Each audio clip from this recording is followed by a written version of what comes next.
स्वर्ग और नरक की करनी का फल एक संत ने अपने शिष्यों को समझाया, पर शिष्य को समझ में बात नहीं है। तब उसका उत्तर देने के लिए अगले दिन संत शिष्य को लेकर बहलिये के रूप पास पहुँचे, जहाँ देखा जंगल में व्याध कुछ नीली पक्षियों को पकड़ कर लाया था, उन्हें काट रहा था।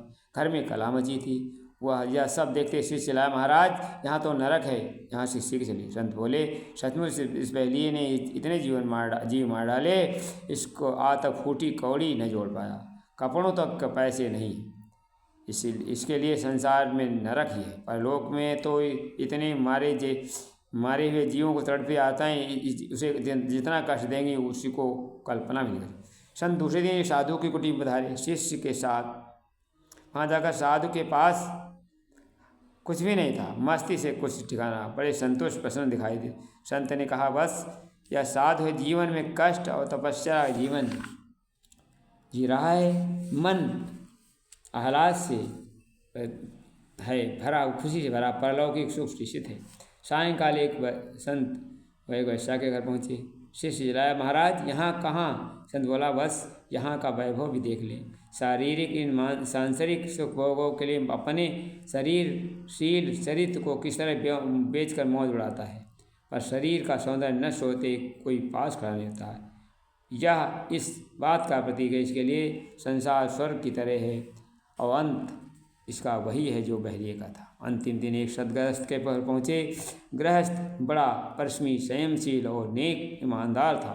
सुख संबंध उसको कोई नहीं थी, वर्ण इतनी बढ़ रही थी। संत ने कहा, यह वह व्यक्ति है जो पृथ्वी पर स्वर्ग के सुखों का अनुभव कर रहा है, परलोक में स्वर्ग प्राप्त करेगा। शिष्य इस तत्व को, ज्ञान को भली प्रकार समझ लिया और स्वर्ग और नरक की वस्तुअंतर है।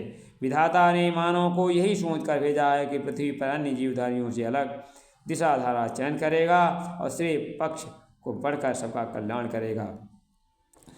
ऐसा विचार कर देवर्षि नारद पहुँचते हैं कहाँ? यह विचार कर देवर्षि पहुँचे वैकुंठ धाम। श्री नारायण को किया श्रद्धा सहित प्रणाम।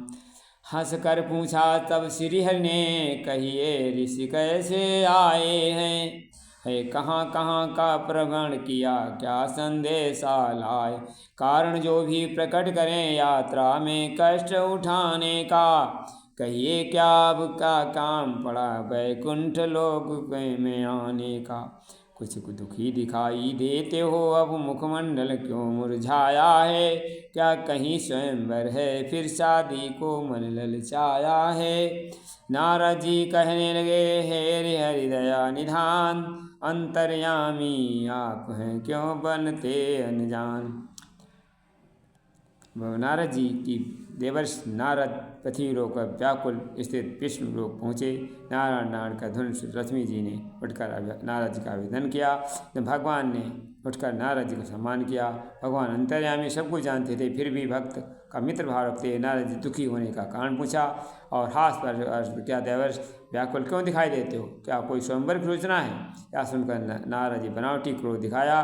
भगवान आपको हर समय हंसी सूझती है, अंतर्यामी होकर अनजान बनकर क्यों हमको बनते हैं? क्या आपको नहीं मालूम धरती पर कितना संकट छाया हुआ? आप एक बार जाकर देखिए तो देखो आदमी कितना दुखी है।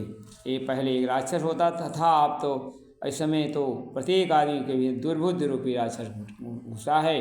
अनास्था के भस्मासुर सारी धरती भस्म का निश्चय कर चुका है। आप भी कुछ कीजिए। मनुष्य को मानव जीवन पाकर भी निरर्थक हो दिया। सुनकर हरि ने कहा, देवर्षि नारद, इस समय मनुष्य उस व्यक्ति की तरह है जो पारस मणि पाकर भी लाभ नहीं उठा सकता है।